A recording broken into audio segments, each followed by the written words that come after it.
So at least once a week, I'll have someone ask me, "Oh, Lisa, but why introverts?" It's simple. Most workplaces overlook quiet contributors, missing out on their hidden potential. Introverts make up half of the population, but represent only 2% of senior leadership roles. A recent study found that introverted leaders drove 28% higher productivity from proactive, engaged teams compared to their extroverted counterparts. Despite all this data, introverts are often undervalued, leading to missed opportunities, but also high turnover for organizations.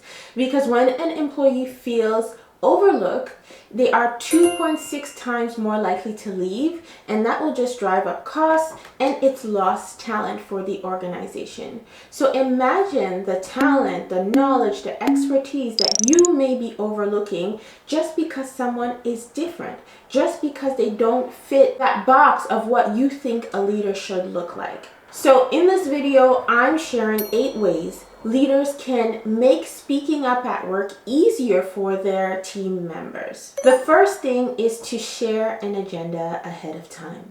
One of the biggest reasons people struggle with speaking up is because they feel unprepared. When you know the topic in advance, you have the time to organize your thoughts and contribute with confidence. And if you're leading a meeting, send an agenda ahead of time to help everyone, especially the introverts on your team, engage more effectively. The second strategy is to collect input beforehand. Not everyone processes information in real time. So gathering input via email, surveys, or Slack before a meeting ensures that everyone's voice is heard, even those who may not speak up in the moment. The third thing is encourage written feedback. Speaking isn't the only way to communicate. Some people express themselves way better in writing. So giving that option to submit thoughts in writing really allows those people to get clearer on their thoughts and their contributions and have a greater impact for the team. Number 4 is, depending on the topic or conversation, you may want to allow anonymous contributions because sometimes people hold back because they fear judgment. So creating a way for anonymous feedback, whether it's through a form or a suggestion box, this lets people share their perspectives freely without any judgment. Number 5, break into small groups. Smaller discussions are often less intimidating and allow deeper conversations.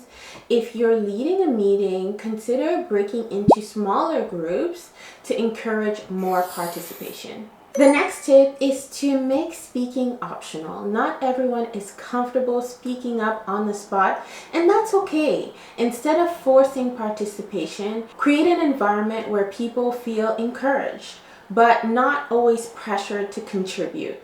So I recently created a 5-day Lead with Strengths free email course for managers. And through this course, you'll learn how to identify strengths on your team.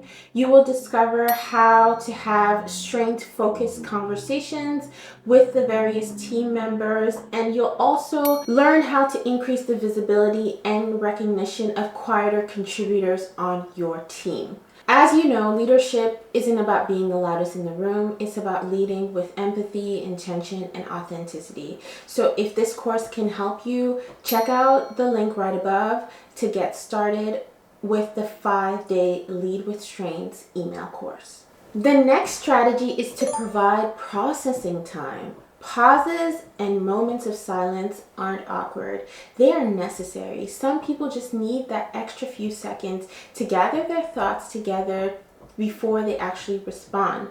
So giving that space allows for more thoughtful contributions. The next thing is that you can make that decision after the meeting. Not everything needs an immediate decision.